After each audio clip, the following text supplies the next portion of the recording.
The candles in the red hall never went out. That was the first thing Sarah Voss noticed when she arrived at Vane Castle.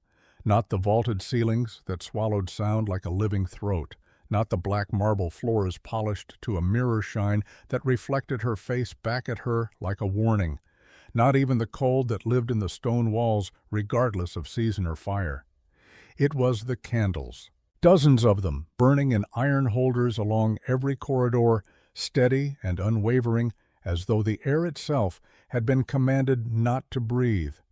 She had been told, during her first week of service, that the candles in the Red Hall were never extinguished, not for centuries. The older servants said it in the way people say things they have long since stopped questioning, flatly, without curiosity, the way you might mention that the sun rises in the east. Sarah had nodded and said nothing. She had learned early in life that the safest response to things you do not understand is silence. It was on a Tuesday morning, gray light pressing weakly through the narrow windows, the rest of the castle still locked in the deep quiet of pre-dawn, that Sarah carried her cleaning cloth into the Red Hall and stopped walking. She had cleaned this room 14 times since entering Lord Aldrin Vane's service. She had dusted the mantelpiece, polished the candle holders, swept ash from the great fireplace, and moved through the space with her eyes lowered, the way all the servants were taught to move, efficiently, invisibly, without lingering on things that did not concern them. She had never once looked up at the portrait above the fireplace. She looked up now. The painting was enormous, gilded frame, dark background. A boy of perhaps 12 or 13, rendered in oils so fine they seemed lit from within, his face half turned toward some unseen light source, his expression carrying that particular quality found only in very old paintings, a stillness that felt less like peace and more like waiting. Sarah's cleaning cloth fell from her fingers.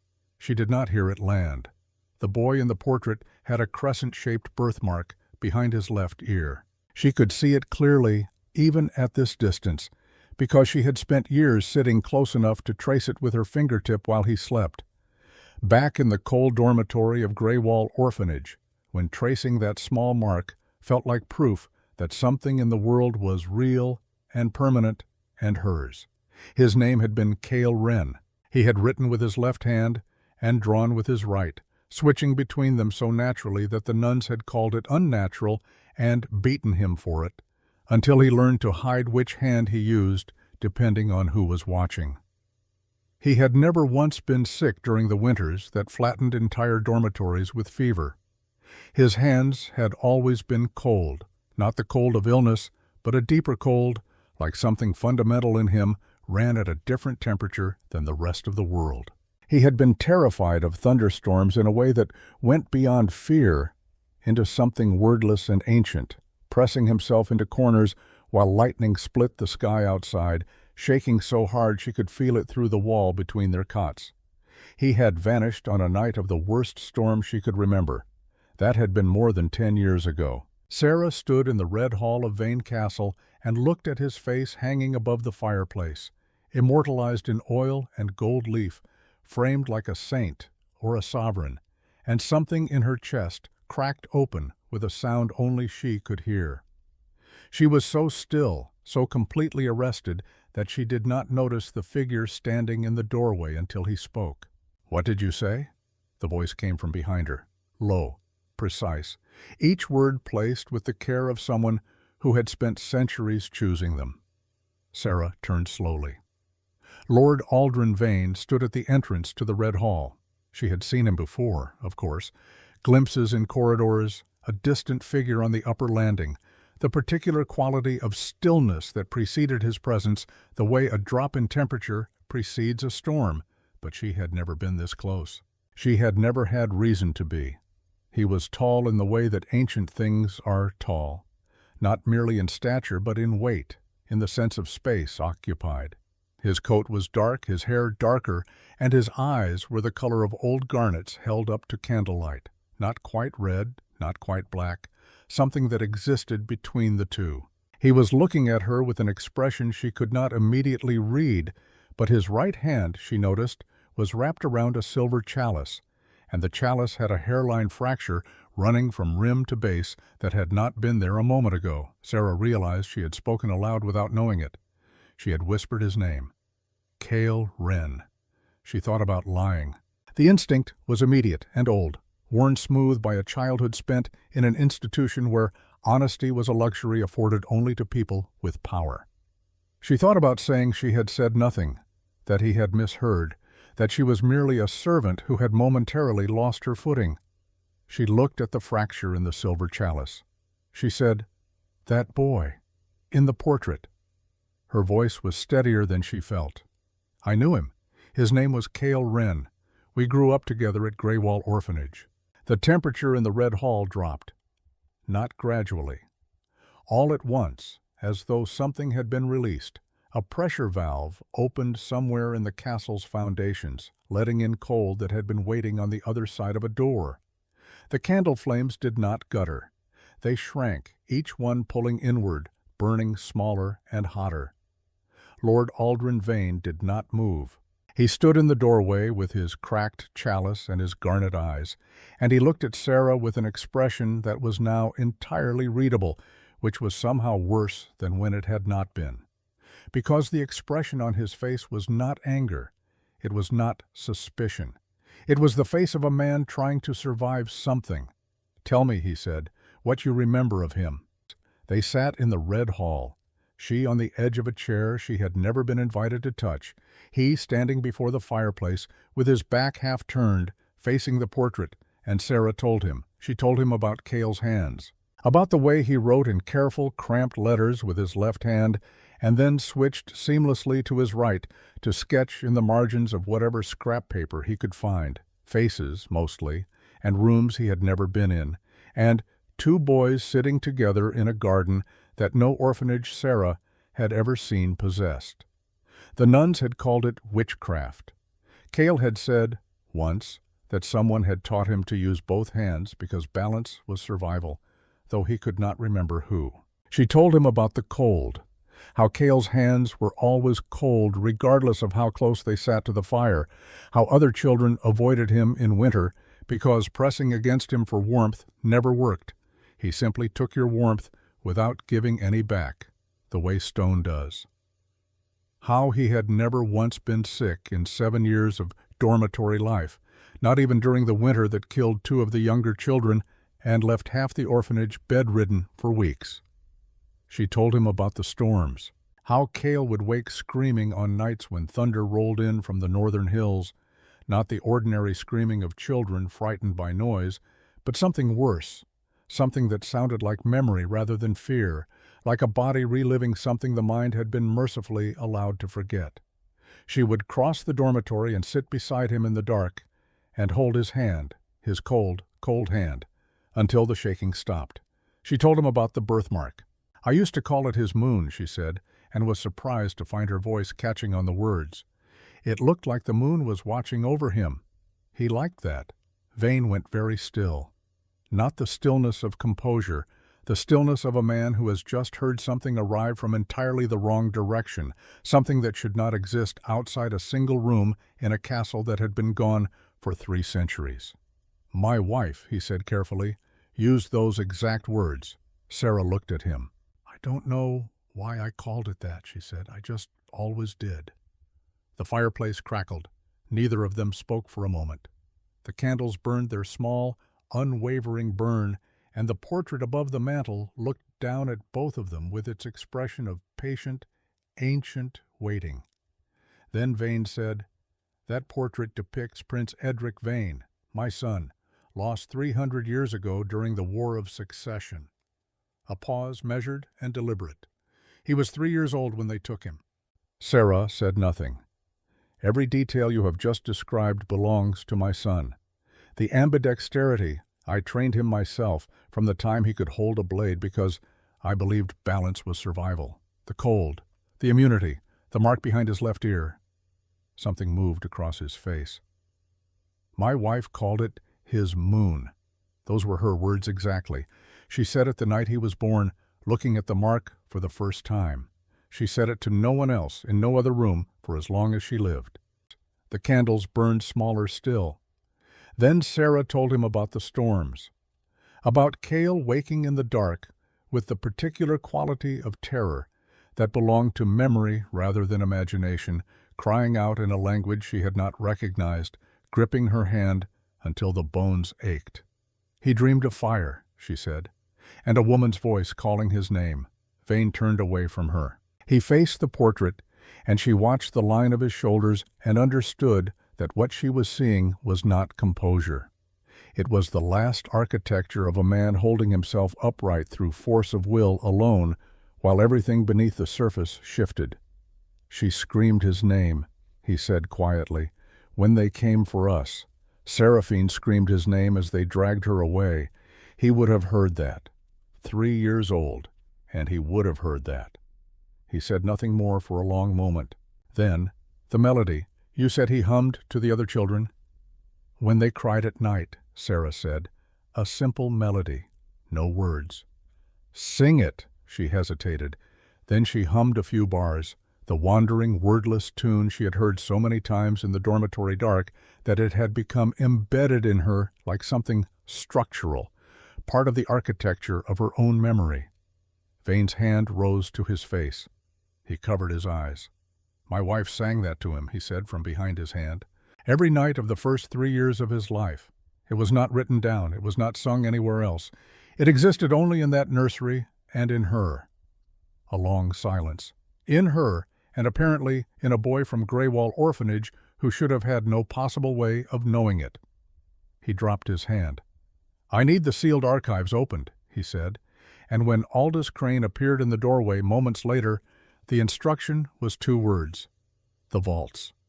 They gave her the West Wing guest chamber, a room larger than the entire dormitory at Greywall with silk on the walls and a fireplace that burned without being tended, and a bed so wide she slept in the center of it like a stone dropped into water, not touching any edge.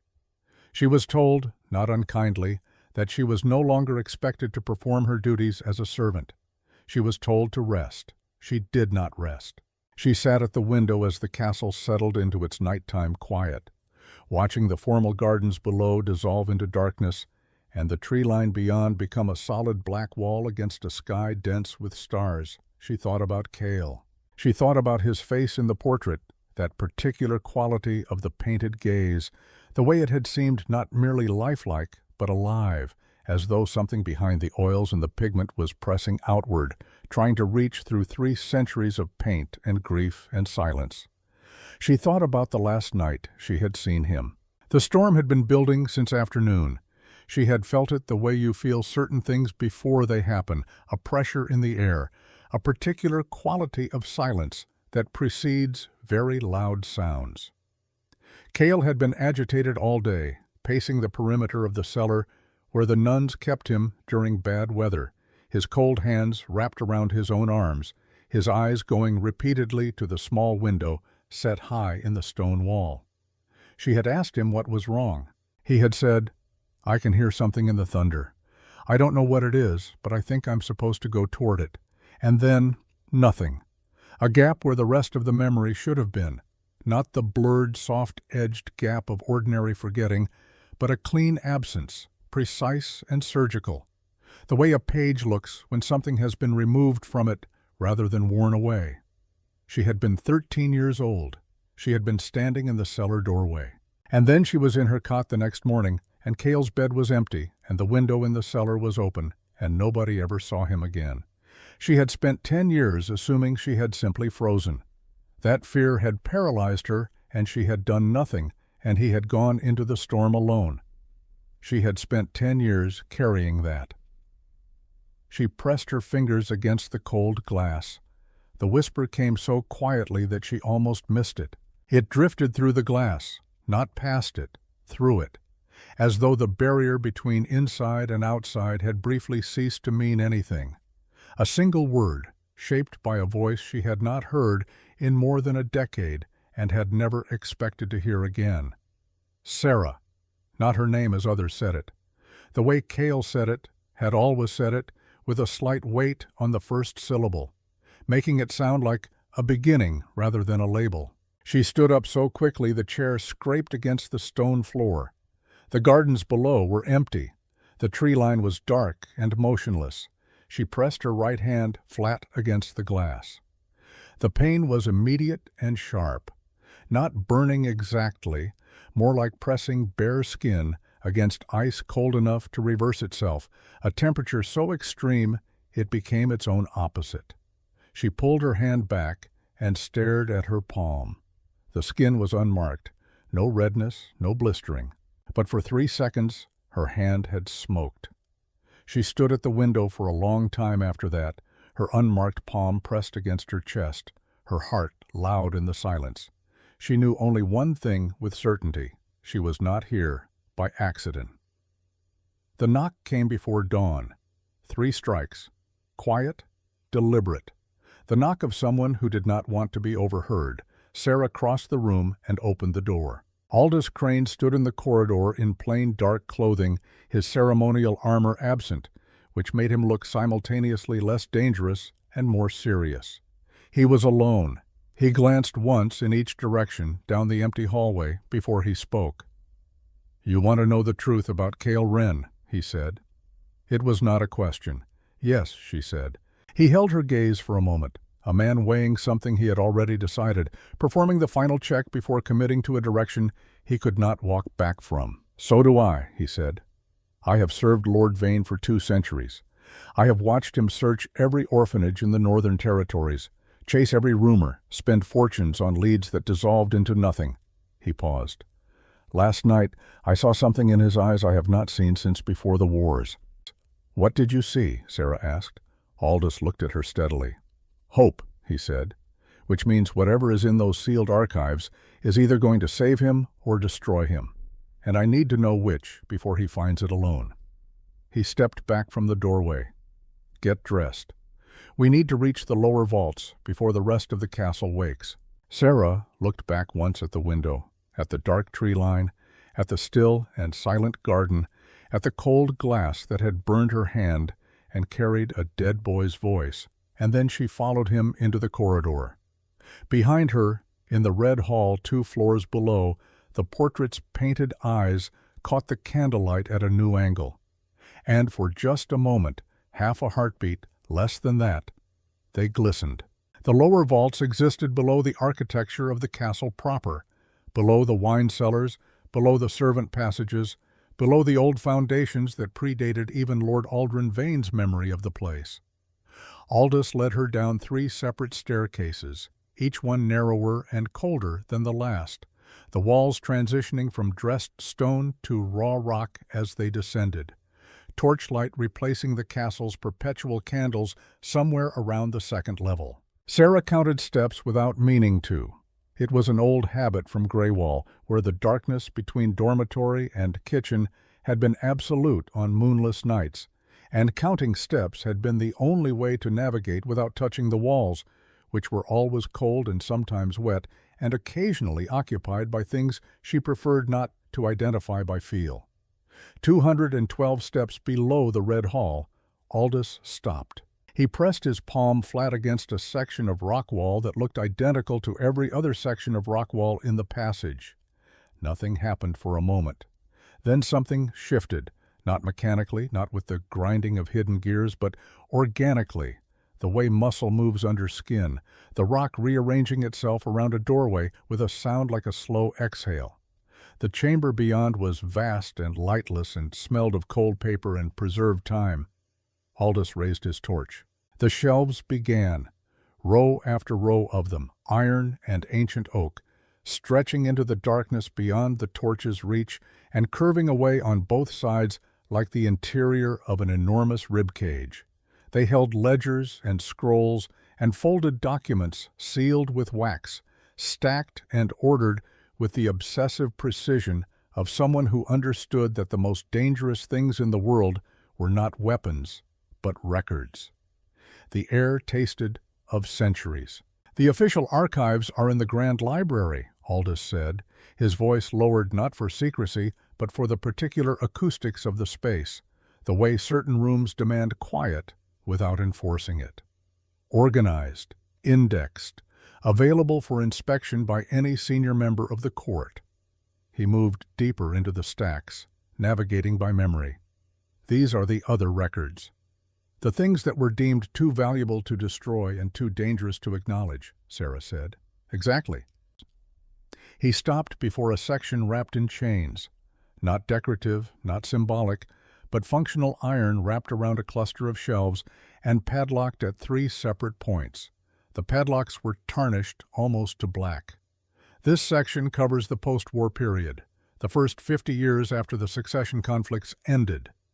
He took hold of the nearest chain and pulled. It snapped like thread.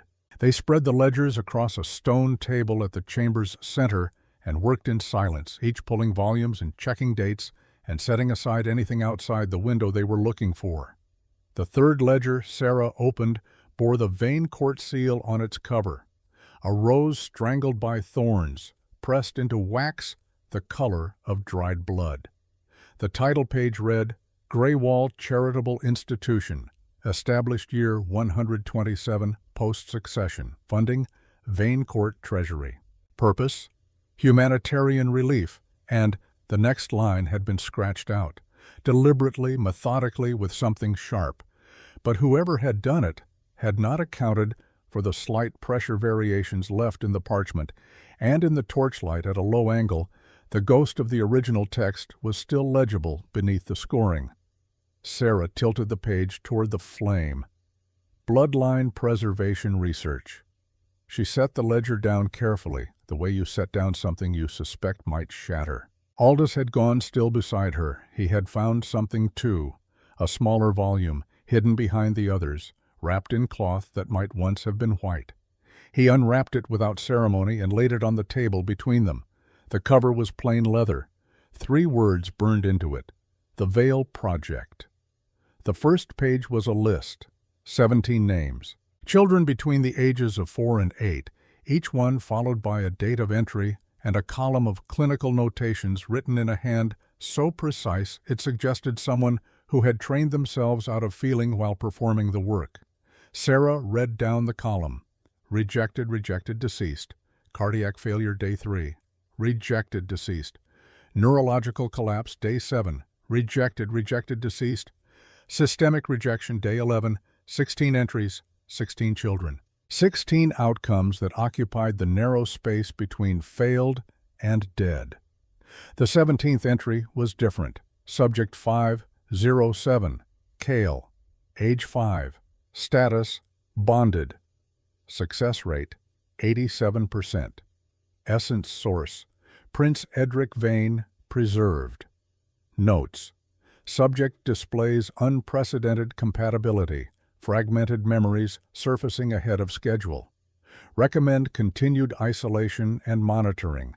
Do not allow external emotional attachments to form.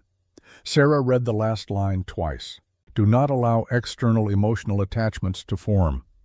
She thought about the nuns at Greywall, the way they had kept Kale in the cellar, away from the other children, with explanations that shifted depending on who was asking. He was disruptive. He was unwell. He needed quiet. The sunlight gave him headaches. She had thought at the time that they were simply cruel. She had not considered that they might be following instructions. She turned the page. More observations. Kale's temperature dropping incrementally over 18 months. His night vision improving beyond any measurable human baseline. His dreams, subject reports, fragmented memories, not his own, architectural in nature, consistent with Vane Castle interior pre-succession, recorded without apparent recognition of what they represented. And then, halfway down the page, a new entry that stopped her breathing entirely. Subject 508, Sarah, age 6. Status, secondary bond. Success rate, 12%. Essence or source, unknown. Notes, subject displays minimal vampire trait integration but maintains inexplicable resonance with V07. Bond appears stable and self-sustaining. Recommend continued pairing for observational and stabilizing purposes. Subject to be released to general orphanage population but monitored at distance. The ledger fell from Sarah's hands. It hit the stone table and not the floor only because Aldous caught it, but she barely registered this. She was standing very still with her hands at her sides and her heart doing something irregular and unpleasant behind her ribs. "They experimented on me," she said. The words came out flat, declarative, like identifying a feature on a map. "You were 6 years old." Aldous' voice was careful. "You didn't know. They bound me to him." She could hear something strange happening to her own voice. A compression, like pressure building in a sealed space. "They made me his anchor, his tether to whatever was still human in him, and then they put me back in the dormitory and watched." She looked up at the torchlight without seeing it. "That's why I always knew when he was afraid. That's why I could find him in the dark." A sound escaped her that wasn't quite a laugh. "We weren't just friends. We were a designed experiment." "You were still friends," Aldous said. He was right in some way that existed below the horror of the rest of it. Whatever they had engineered, whatever the clinical notations described, the friendship had been real. The bread she'd saved from her own meals and carried to the cellar. His voice in the dark telling her stories about families he had never known but somehow recognized.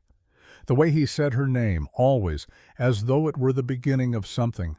That had been real. It didn't make the rest of it smaller.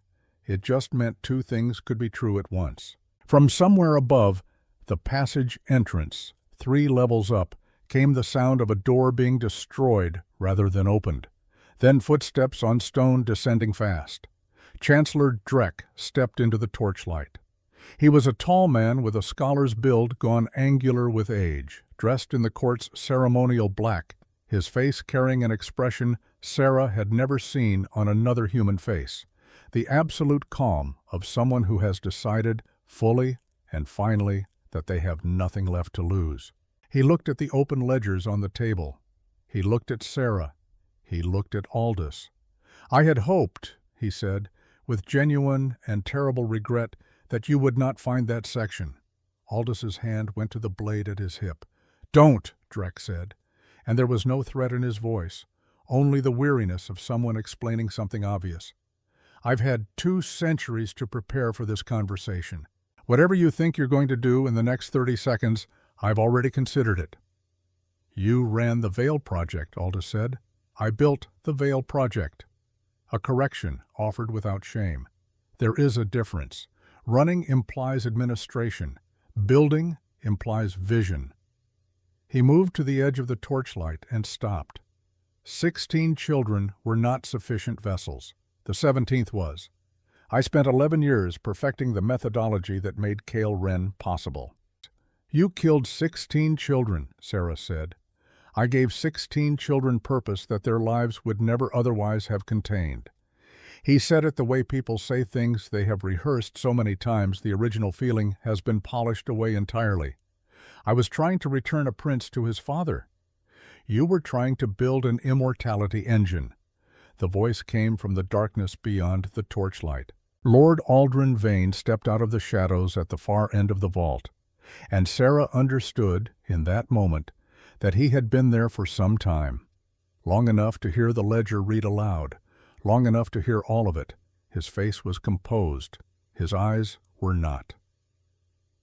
"The seal on the first page," Vane said. He moved to the table, picked up the ledger, and held it open facing Drek. "This is my seal, my blood pressed into the wax." A pause that had weight. "Explain to me how my authorization appears on a document ordering the deaths of 16 children." Drek looked at the seal, then at Vane. "Year 78, post-succession," he said. "You had been searching for Edric for nearly 8 decades with no result. You came to me. You asked me, those were your words, my lord, asked me, to do whatever was necessary." His voice remained steady. "You provided a vial of preserved essence from Edric's effects. You said, and I remember this precisely, 'I don't care what it costs, bring him back.'" The temperature in the vault dropped 10 degrees in a single breath. "I was grieving," Vane said. "Yes. I did not mean—" "You meant exactly what you said. Not cruel, not triumphant. Simply honest, in the way that honesty sometimes functions as a blade. The grief of an 800-year-old vampire, my lord, is not a small thing. It does not speak in half measures. You gave us the tools and the mandate. We used them." Drek looked at the ledger. "I will not pretend the methodology was humane, but the authorization was yours." Silence held the vault. Sarah watched Vane's face and saw something she had not expected. Not the fury she had anticipated, not denial, not the cold reordering of facts that power performs when it needs to protect itself. She saw a man absorbing a truth he could not put down and would not be able to put down for as long as he lived, which was a very long time. He said nothing for a long moment. Then he raised one hand, and shadows gathered in the air around Drek's wrists and ankles like smoke finding a shape, hardening, darkening, resolving into chains of solid silver that burned cold blue where they made contact with skin. Drek inhaled sharply, but did not struggle. "You will answer every question," Vane said quietly. "Every name involved, every child who died, every detail of what was done and who approved it." He turned to Sarah. "Go to the Red Hall," he said. "There is something I need you to try." She stood before the portrait alone. The Red Hall was empty, the candles burning their steady, unwavering burn, the fireplace throwing orange light across the gilded frame. The painted boy looked down at her from his 3 centuries of waiting.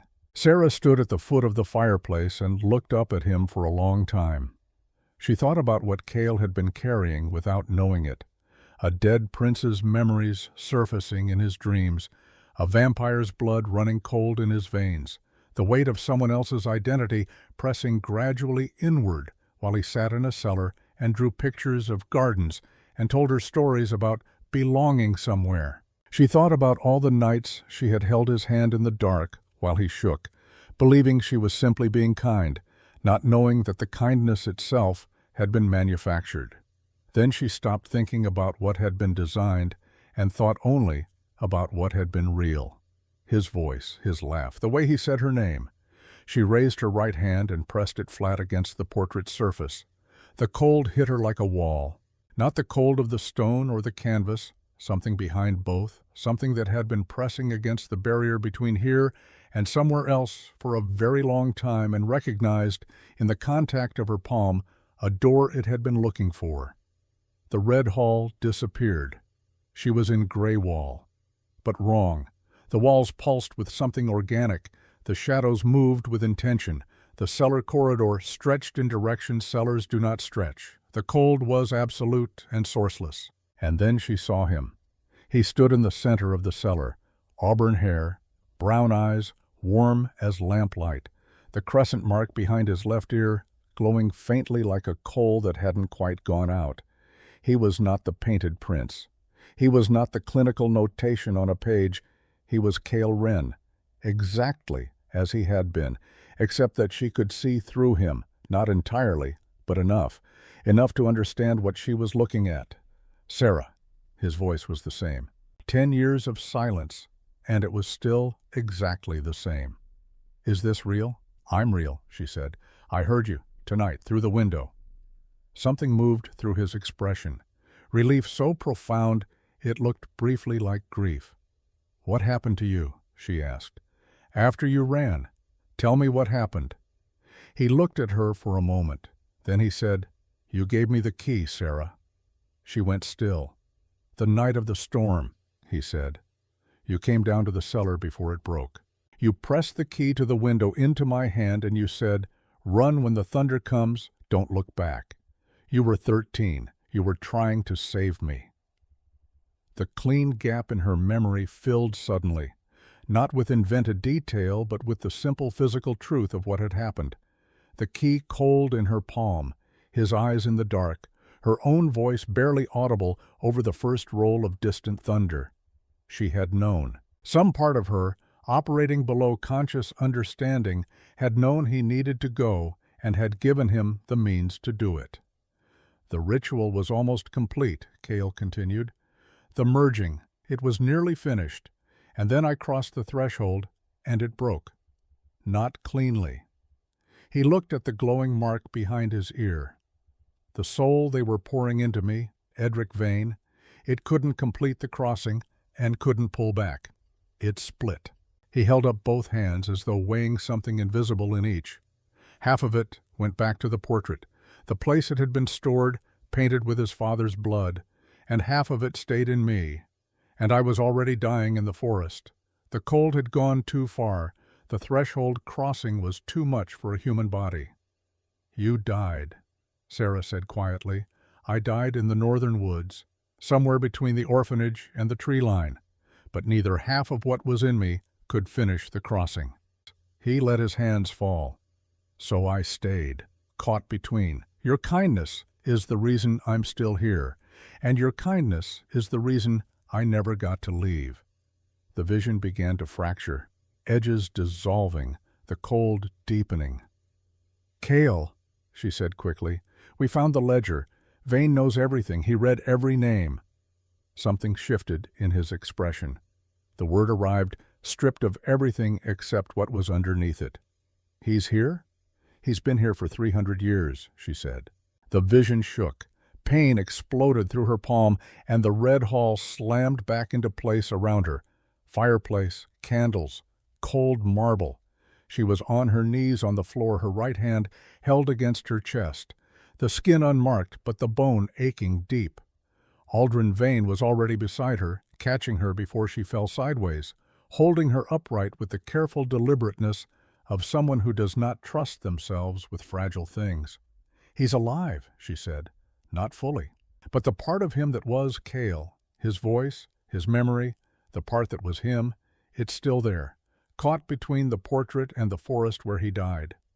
She held Vane's gaze. "The ritual breaking didn't destroy what they put into him.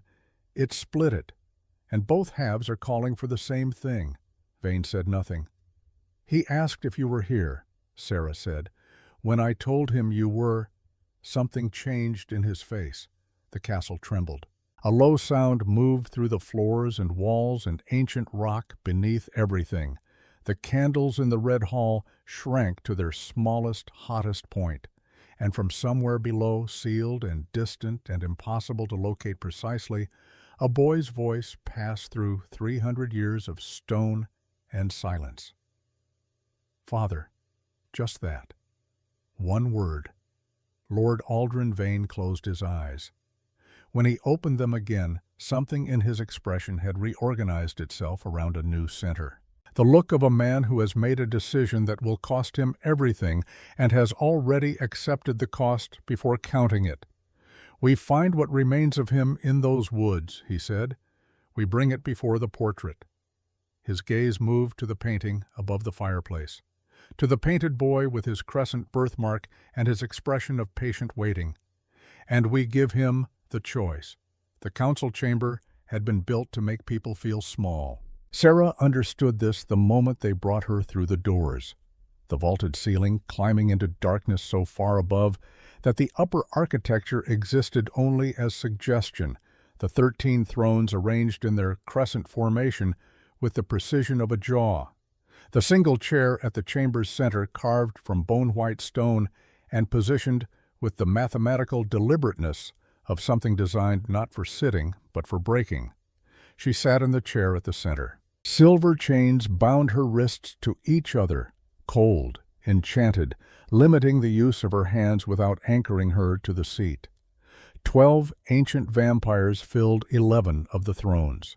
They arrived in silence and took their seats with the processional gravity of people who have rehearsed authority for so long it has become indistinguishable from their posture.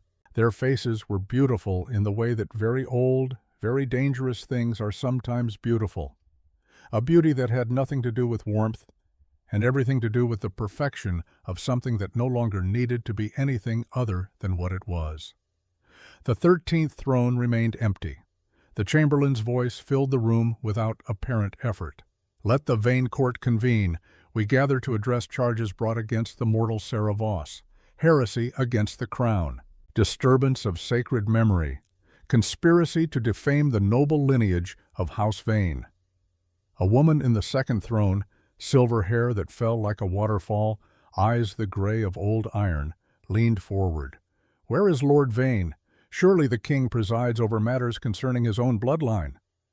"Lord Vane has recused himself," said the vampire in the fourth throne, an ancient male whose eyes held the flat quality of obsidian. "The accused has compromised his judgment with fabricated—" "Let her speak." The voice came from the chamber entrance. Every head turned. Lord Aldrin Vane stood in the doorway, dressed in plain black. No ceremonial armor, no court regalia, nothing that announced rank except the particular quality of stillness he carried the way other people carry their names. He looked tired, at a depth that predated exhaustion, the tiredness of someone who has been holding something up for 3 centuries and has finally set it down. He did not move toward the 13th throne. He walked down the steps of the chamber entrance and crossed the floor and stopped beside Sarah's chair. Stood next to her, not above, not apart.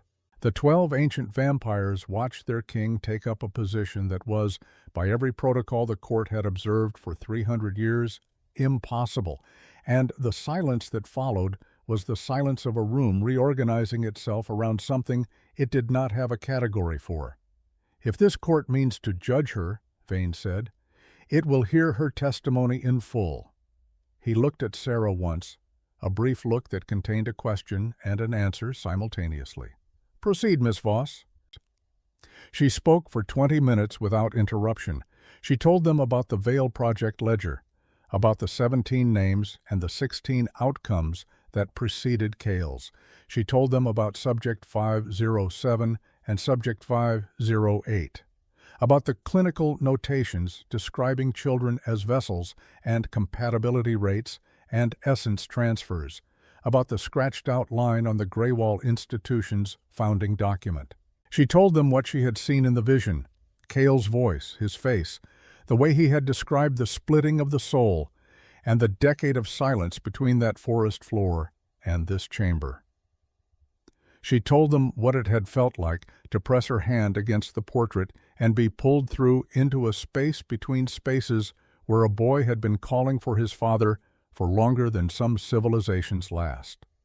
The obsidian-eyed vampire rose from his throne. "This is precisely the heresy." "Sit down." Vane's command was not loud. It did not need to be. The ancient vampire sat. Sarah looked from face to face across the crescent of thrones. In some she saw guilt, old and well-maintained, the guilt of people who have managed it so long it has become structural. In others she saw calculation, the rapid interior arithmetic of people assessing exposure and damage and the distance between what they knew and what could be proven. She said, "Do any of you deny the Veil Project existed?" Silence. Complete. Absolute. The kind of silence that is itself a confession. 16 children died before Kale Wren, she said. 16 orphans your court deemed expendable. Their names were never recorded in any official ledger. Their bodies were disposed of without ceremony. They were between 4 and 8 years old. Her voice remained steady. She had decided, somewhere between the vault and this chamber, that she would not let it break, not here, not in front of this. I was one of them, Subject V08, bound to Kale at the age of 6 to serve as his anchor, released back into the orphanage population so that your researchers could continue their observations without the inconvenience of acknowledging what they had done. The silver-haired woman's chin lifted. You were given, do not. Something in Sarah's voice silenced the ancient vampire mid-sentence. Do not tell me what I was given. I was 6 years old. Kale was 5. The children who died before us were younger still. She stood, the silver chains rattling between her wrists. You want to convene this court to decide my fate? To judge whether I have committed heresy against a crown built on the bones of children I grew up beside? She looked at each throne in turn. Then let me tell you what real heresy looks like. The chamber erupted. Multiple voices, multiple centuries of authority colliding in the air above the bone-white chair. The obsidian vampire on his feet again, the silver-haired woman speaking over him, 3 others rising simultaneously, the sound filling the vaulted space and climbing toward the invisible ceiling. Aldous Crane appeared in the far doorway, armor gleaming, hand at his sword. Vane raised one hand. The silence was instantaneous. This court has operated for 3 centuries on a foundation I helped to lay without understanding its material," he said, each word placed with the care of someone who has moved beyond recitation into truth. "I gave them my son's preserved essence. I signed an authorization during a period of grief that I allowed to override every other faculty I possessed. I told them to do whatever was necessary." A pause. "I did not know what necessary would come to mean in their hands. That ignorance does not absolve me. It indicts me differently." "Your Majesty, you were not in possession of—" "I hereby dissolve the Veil Project," Vane said. "All records will be made public. All participants will be named. Every child who died in those experiments will have their name recorded in the official court history." The air around him had begun to change quality. A gathering, a pressure, the atmospheric shift that precedes something irrevocable. Any council member who moves to prevent this will be considered complicit in the original crimes. The silver-haired woman stood. "The scandal will destroy everything this court has built. Then it should have built differently." A beat. 2. Then the obsidian vampire's eyes shifted, and Sarah saw it. The flickering, crimson bleeding into black and back again, 2 signals sharing a channel, 2 presences occupying the same face. "The portrait," she said, not loudly. But in the silence of the chamber, her voice carried perfectly. "It's not just holding Cale," she said. "It's been influencing this room, the council." She looked at Vane. "Your blood in the oils, Cale's soul trapped inside, and all 16 of the others." Something settled into place in her understanding with the precise, irrevocable click of a key turning. "It has been in this castle for 3 centuries, feeding everything, sustaining the foundations, pressing outward into every decision this court has ever made about keeping those secrets buried." She held Vane's gaze. "The portrait isn't just a prison, it's the keystone. Every stone in this building sits on top of what was done to those children." The chamber floor trembled. A low sound moved through the walls, that same deep, sourceless vibration, the heartbeat of something that should not have a heartbeat, the pulse of 17 souls pressed into oils and canvas and 3 centuries of silence. And then the sound changed. It became voices. Not one voice, not Cale's voice alone. 16 voices beneath his. Younger, some of them barely formed, the voices of children who had never been old enough to develop the full timbre of personhood, rising together through the stone and the marble and the ancient architecture of Vane's power, passing through the floor beneath their feet and the walls on every side, filling the chamber from every direction at once. Every vampire in the room seized simultaneously. Hands went to heads. Thrones were gripped. The obsidian vampire slid from his seat. The silver-haired woman pressed both palms to her temples with an expression of pure involuntary agony, and Sarah watched centuries of composure dissolve in an instant as the psychic weight of 17 children made itself felt in every consciousness in the room simultaneously. Overwhelming, paralyzing, the specific freezing of a mind confronted with something too large and too long suppressed to be contained any further. Sarah felt it differently. Not as pain, as recognition, as the sensation of hearing your name called from very far away by someone who has been trying to reach you for a very long time and has finally found the frequency. From somewhere above, from the red hall, from the canvas and the oils and the gilded frame, Cale's voice arrived clear and urgent and absolutely certain. "Break the frame, Sarah, now, while they can't stop you." Aldous was already moving. The paralysis that flattened every vampire in the chamber had created a window of seconds. He moved inside it without hesitation, crossing the floor in 4 strides, snapping the chains between Sarah's wrists with a single sharp pull. He pulled her to her feet, and they were through the side door before the nearest council member had recovered enough to stand. Vane followed a half-step behind, and as the door closed behind them, the sound of the chamber's confusion faded into the deeper sound of the castle itself beginning to come apart. They ran, through corridors that shook dust from their ceilings and shed thin fractures down their walls, through the castle that was coming undone around them the way things come undone when the thing holding them together finally gives way. Aldous ran ahead. Vane moved with the silent, inhuman efficiency of something that had been still for too long and was finally in motion towards something that mattered. Sarah ran between them and felt the connection in her right hand, pulling her forward like a compass finding north. The red hall was blazing, not with fire, with light. The portrait above the fireplace had become a source unto itself, the painted surface luminous from within, the gilded frame vibrating at a frequency she could feel in her back teeth. The painted boy's face had abandoned its 3 centuries of careful stillness. His expression was desperate and exhausted and afraid, and his painted eyes were wet, genuinely wet. Tears moving on a canvas surface in a way that canvas does not permit, defying the physics of the medium the way a soul defies the physics of a body. The marble floor around the fireplace was frosted solid, the frost extending in patterns that reached outward like hands. Vane stopped at the edge of the frost. He looked at the portrait for a long moment, at his son's face, or the face that had carried his son's echo for 3 centuries, or the face of a boy from Greywall Orphanage who had been both of these things and neither entirely, and had not deserved any of what had been placed inside him. He said, very quietly, "I'm sorry." Not to the room, not to Sarah or Aldous. To the portrait directly, with the simple structural sincerity of someone who has run out of everything except what they actually mean. Then he stepped aside. Sarah picked up the iron candelabra from its stand beside the fireplace. It was heavier than she expected.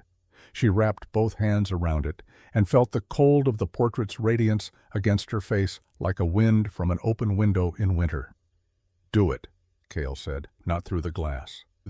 Directly, somewhere behind her sternum, in the place where the secondary bond had been living quietly for 17 years, waiting for this exact moment.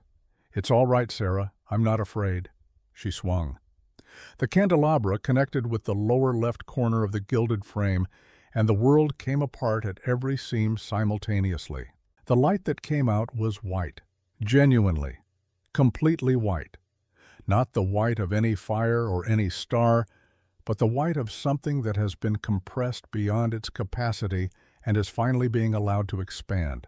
It came through the crack in the frame, and then through the crack in the canvas, and then the canvas split from top to bottom with a sound that was less like tearing and more like a held breath finally released.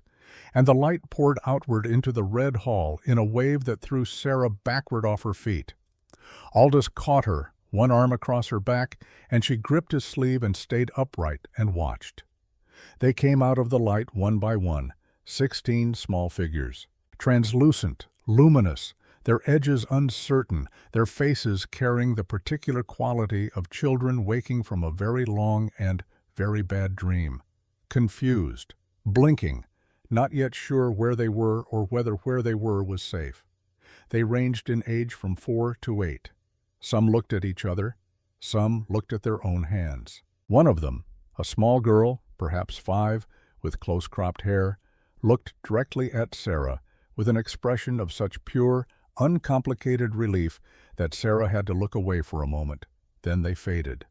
Not violently, not all at once, one by one, gently, and then completely, dissolving upward into the light still pouring from the ruined canvas, their forms going transparent and then gone, rising through the fractured ceiling toward a sky beginning to show its first gray suggestion of dawn.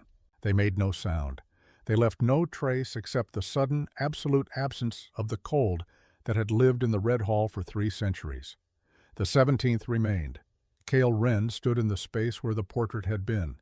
He was the boy she remembered, auburn hair, brown eyes catching the light of the few candles still burning, the crescent mark behind his left ear no longer glowing, just a birthmark, just a small crescent shape, belonging entirely to him and to no one else. He looked at his hands, his translucent, almost their hands, and then he looked up. His gaze moved first to Sarah. He smiled, slightly crooked, slightly surprised, as though something good happening was always marginally unexpected. the same smile it had always been. Then his gaze moved to Lord Aldrin Vane. Vane had gone to his knees, not dramatically, simply and completely, the way very tall structures come down when their foundation shifts, quickly and without further resistance. He was on the frost-covered marble of the Red Hall, and his face was open in a way that Sarah suspected no one in this castle had seen in centuries. Everything behind it fully visible, grief and guilt and love and relief, all occupying the same space at the same time, with no order of precedence between them. "Edric," he said, a whisper. 300 years compressed into 2 syllables. Cale moved toward him slowly. He stopped when they were at eye level. Vane kneeling, Cale standing, the space between them very small. "I'm not him," Cale said gently, without cruelty. "The way you say something true that needs to be heard, but does not need to wound. Prince Edric died in the Succession Wars. I can feel his memory separating from mine right now, like 2 different songs finally playing in different rooms." He looked at his hands, then back at Vane. "I'm Cale Wren, a boy from Greywall Orphanage. I was never your son. I was only ever carrying his echo." Vane's expression broke. Not collapsed, not shattered. Broke. The way something breaks when it releases, rather than when it fails, the specific quality of fracture that belongs to things held too long and too tightly. Cale reached out. His translucent hand settled on Vane's shoulder with a gentleness that should not have been possible for something barely solid. And the contact was real enough that Vane's hand came up and covered it, holding what was already fading with the careful deliberateness of someone who understands they are holding it for the last time. "You searched for 300 years, Cale said. You read 16 names out loud in a room full of people who had spent centuries pretending those children didn't exist." He held Vane's gaze steadily. "You were willing to bring this entire castle down for a boy who carried your son's echo and shared none of your blood." A pause. "Blood doesn't make a father," Cale said. "That does." The castle shook, deep and structural, the sound of foundations recognizing their own absence. Cracks raced across the walls in branching lines, and from below came the distant sound of the vault collapsing inward, the council chamber following it, the 3th-century architecture of Vane's power coming down in the order it had always been destined to come down once the thing holding it up was allowed to rest. Cale looked at Sarah one last time. "You kept your promise," he said. "You remembered I was real." "I never forgot," she said. "I know." That smile again. "Tell them the children were real, all 16. Tell them we were more than what they made us." "I will," she said. "I swear it." The first true light of dawn came through the fracturing ceiling, not the gray suggestion of earlier, but genuine gold, the specific color of early morning when the light is thin and horizontal and seems to come from the landscape itself rather than the sky. It fell across the space where Cale stood, and he turned his face toward it with an expression that Sarah knew she would carry for the rest of her life. Pure, uncomplicated joy. The joy of someone receiving exactly what they had spent years drawing in the margins of stolen paper. Sunrises seen from cellar windows, gardens imagined into existence, light that had always been coming, even when it took this long to arrive. "I can see it," he said softly. "Sarah, I can actually see it." Then he was gone. Not into darkness, into the light itself, which is a different thing entirely. They got out through the east corridor. Aldous carried Sarah for the last 100 meters when her legs stopped cooperating, moving through passages that crumbled behind each footfall, while Vane held what remained of the structure together long enough for evacuation. The council members who had clung to the portrait's influence until the final moment were not so fortunate. The obsidian vampire, the silver-haired woman, the ones who had voted for decades to keep 16 children nameless. The castle did not distinguish between intent and consequence, and neither in the end did the weight of 3 centuries of accumulated wrong. Drek they found still chained in the lower vault, sealed below the collapse, the silver burning cold against his wrists, every exit above him closed and every stone around him intact, preserved, as things sometimes are, for a reckoning more deliberate than falling stone. Vane spoke the words of exile before the sun had fully cleared the tree line, quietly and without ceremony, the way you close a door that will not be opened again. Drek did not speak. There was nothing left to say that the archives had not already said more clearly. When dawn broke fully, they stood in the courtyard and looked at what remained. The outer walls still stood, the towers, the basic architectural skeleton, but the interior was hollow and silent and cold in an ordinary way, the cold of stone and air and absence rather than the cold of something trapped and pressing outward. The red hall's windows showed only darkness within. The candles, finally, had gone out.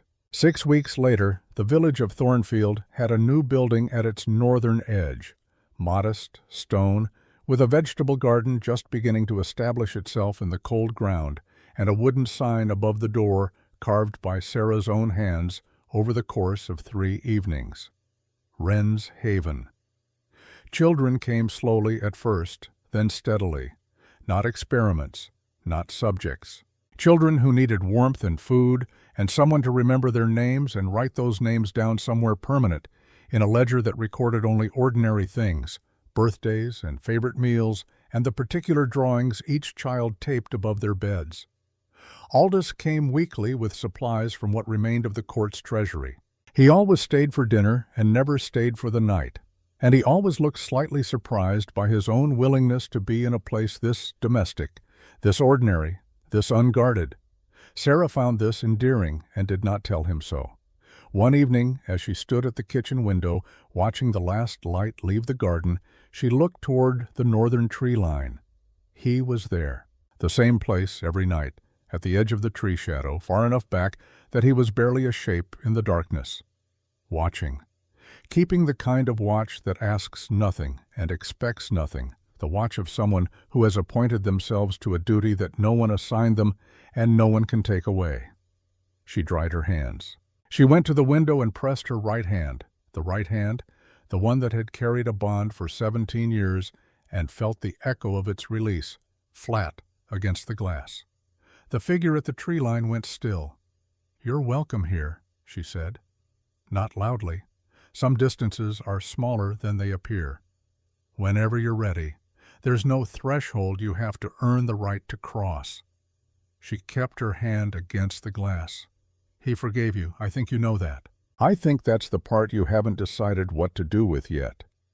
The figure in the trees did not move, but the hand came up, a slow, deliberate gesture, not a wave, not quite, but an acknowledgement, the recognition of one person by another across a distance that is measurable in more than meters. Sarah left the light on in the kitchen window when she went to bed. In the morning, she found a single iris on the doorstep, the deep purple kind, the kind that grows at the edge of northern forests in early winter, and no footprints in the frost.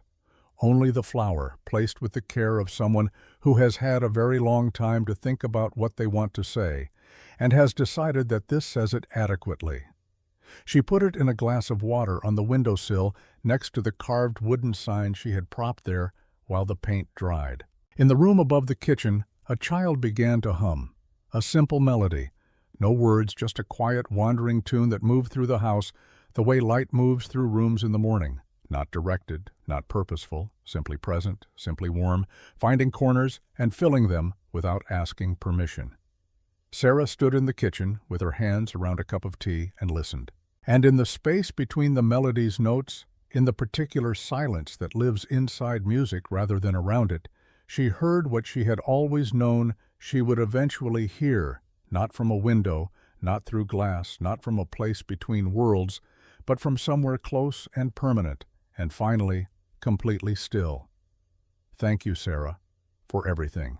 The morning light came through the window and lay across the floor in long gold bars, and the iris on the sill opened another fraction in the warmth. And outside in the garden, the children were beginning to wake, and Wren's Haven held its breath for one single perfect moment before the day began. Then the noise started again, cheerful, ordinary, irreplaceable noise. And the moment passed into the next one, which was also good. Which was enough, which was, it turned out,